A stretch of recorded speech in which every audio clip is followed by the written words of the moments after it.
Саламатсыздар ма? Ұлыстың ұлы күні құтты болсын. Барлықтарыңызды мейрамдарыңызбен құттықтаймын. Дендеріңіз сау болсын. Бүгін мен ақ мол болсын деген ниетпен ірімшік қосылған пирог пісірдім.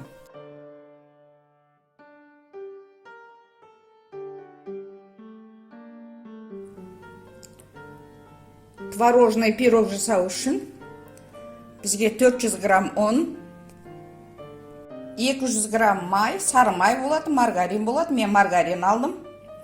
Және қант 150 грамм, бір жұмыртқа, және жарты чай қасық толмаған тұз, 10 грамм нан қопсытқышы разрыхлитель.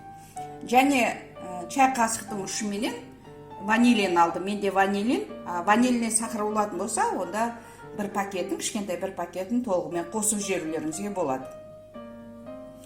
Және бізге керегі терка. Енді маргариніміз қатты болу керек. Мен морозильниктен шығардым. Ұнымыз еленген.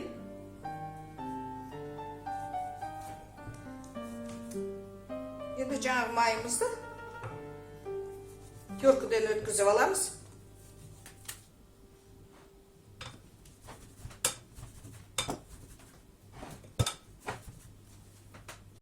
Мен жаңа ұмытып кетіппін сіздерге айтуды. Бізге 100 грамм сметана керек болады. Міне мен весқа қойып қойдым.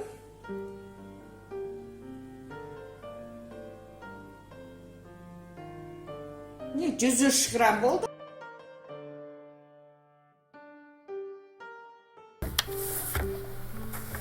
Майды ұнмен қосып, теркадан жақсылап өткізіп алдым.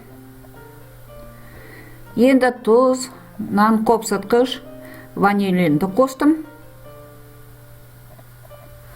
Сонымен қатар қантымызды салдым. Енді жақсылап араластырам.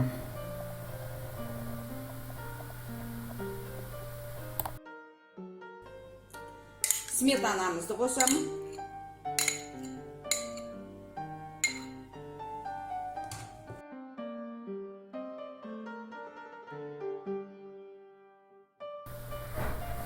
Жұмыртқаны қосқаннан кейін нанымызды жақсылап иілеп аламыз.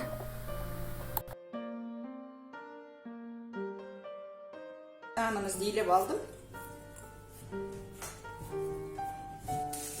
Енді пакетіміздің ішіне салып, холодильникке қоя тұрам. Енді жаңа творогтан начинкамызды дайындаймыз.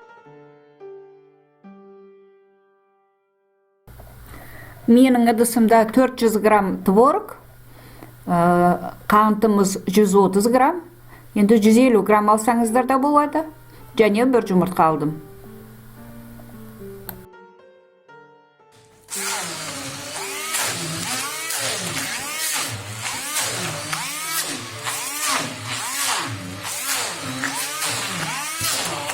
Творогымыз дайын болды.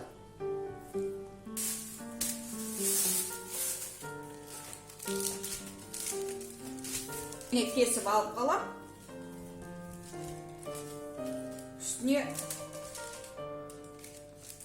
Үстін өрнектегенге.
Шетінде кесіп алғанымызды жаңағы алған қамырымызға қосып, қайтадан холодильникке салып қоямыз. Енді мына кескенімізді бүйтіп бұраймыз. Бұраймыз да жатқызамыз.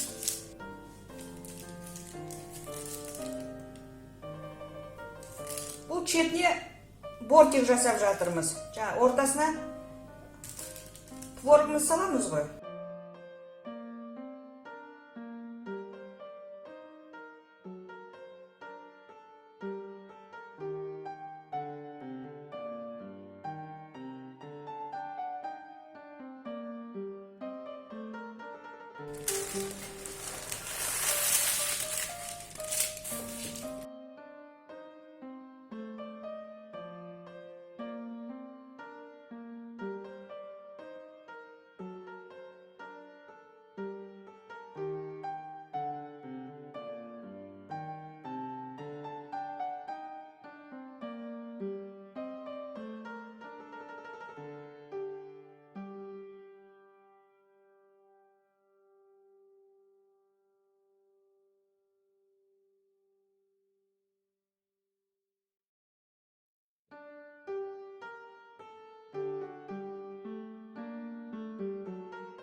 Духовкада 180 градуста 30 минут ұстап пирогымызды пісіреміз.